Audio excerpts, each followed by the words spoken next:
Terima kasih Tuan Yang di-Pertua, terima kasih YB Dungun. Terlebih dahulu Tuan Yang di-Pertua, izinkan saya untuk menegaskan bahawa pada tahun ini kerajaan menjangka ekonomi Malaysia akan berkembang sekitar 4.5%. Ini selaras juga dengan apa yang telah diunjurkan oleh Tabung Kewangan Antarabangsa ataupun IMF dan juga Bank Dunia yang telah mengunjurkan kadar pertumbuhan ekonomi Malaysia pada tahun 2023 ini sebagai masing-masing 4.4% dan 4.0%. Justru berdasarkan unjuran ini, meskipun kita berdepan dengan pelbagai cabaran ketidaktentuan global, saya ingin menegaskan bahawa Malaysia tidak akan mengalami kegawatan ekonomi pada tahun 2023 seperti yang ditanya dalam soalan YB Dungun tadi. Hari ini berdasarkan takrifan kegawatan ataupun kemelesetan ekonomi sebagai secara teknikalnya apabila sesebuah negara mengalami penguncupan ekonomi suku tahunan sebanyak 2 kali berturut-turut. Namun, kerajaan akan terus mengukuhkan pertumbuhan ekonomi negara dan pembangunan yang saksama untuk rakyat serta menjadikan Malaysia sebagai sebuah destinasi pelaburan yang lebih menarik dengan memudah cara, contohnya proses pelaburan bagi mewujudkan dan mewujudkan lebih banyak lagi syarikat pemula berinovasi tinggi dan mencipta lebih banyak peluang pekerjaan dengan pendapatan yang setimpal.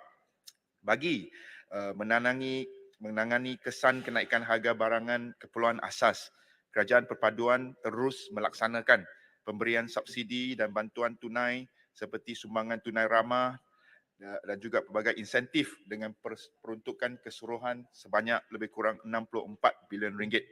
Selain itu, kerajaan juga melaksanakan program menu ramah dan jualan ramah di bawah agenda payung ramah di samping meneruskan program penetapan harga siling serta penyeragaman harga bagi barangan keperluan asas tertentu.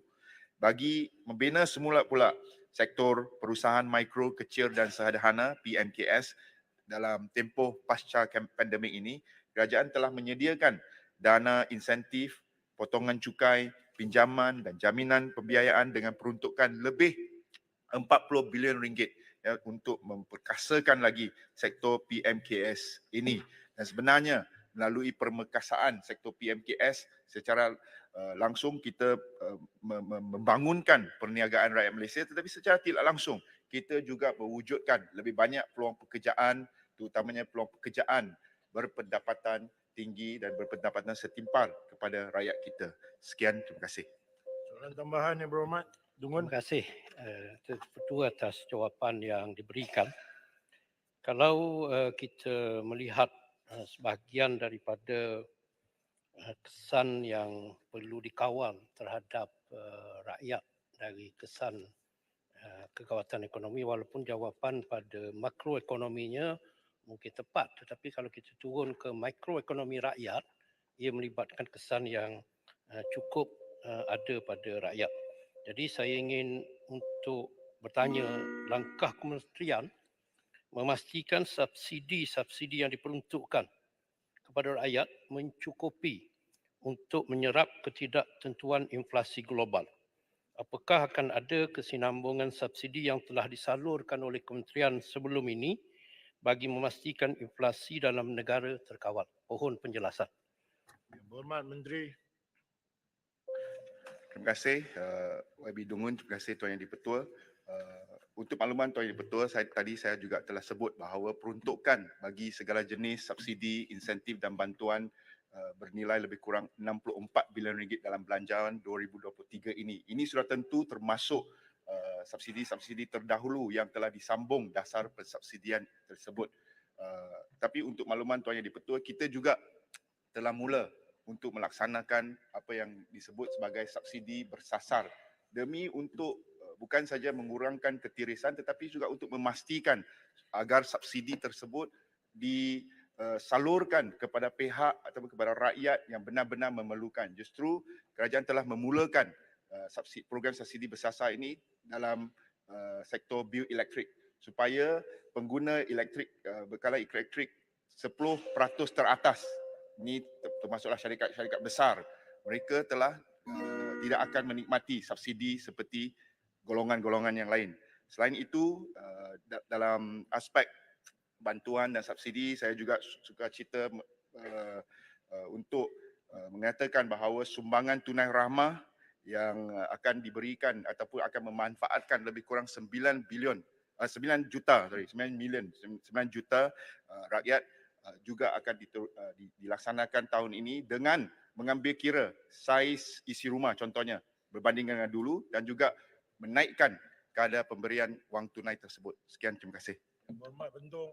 Betul. Yang Berhormat Timbalan Menteri, soalan saya adalah tadi Yang Berhormat Timbalan Menteri ada menyebut mengenai STR, Sumbangan Tunai Rahmah. Ada golongan yang tidak dapat menerima STR ini ialah mereka yang mempunyai rekod SSM sebelum ini. Jadi apakah tindakan daripada Kementerian Kewangan untuk menyelesaikan isu ini?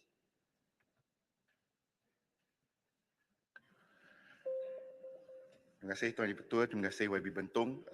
Sebenarnya STI ini kita berikan kepada golongan yang benar-benar layak, dan dalam aspek ini kerajaan mengambil kira beberapa faktor, termasuklah satu, semakan pemilikan perniagaan, keduanya pemilikan kediaman, ketiganya pemilikan kenderaan.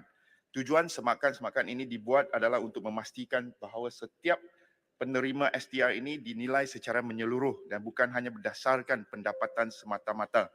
Ini adalah selaras dengan amalan terbaik ataupun dengan izin best practices yang telah disaran oleh Bank Dunia di samping memastikan tahap ketelusan yang lebih tinggi.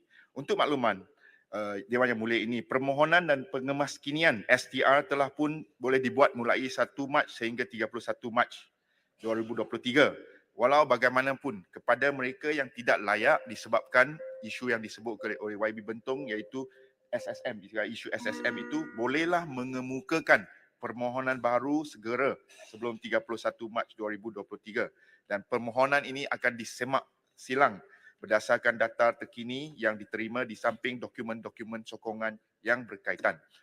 Untuk makluman Dewan Yang Mulia ini, setakat 15 Mac 2023 kita telah menerima sebanyak 355,966 permohonan baru bagi sumbangan tunai rahmah. Sekian, terima kasih.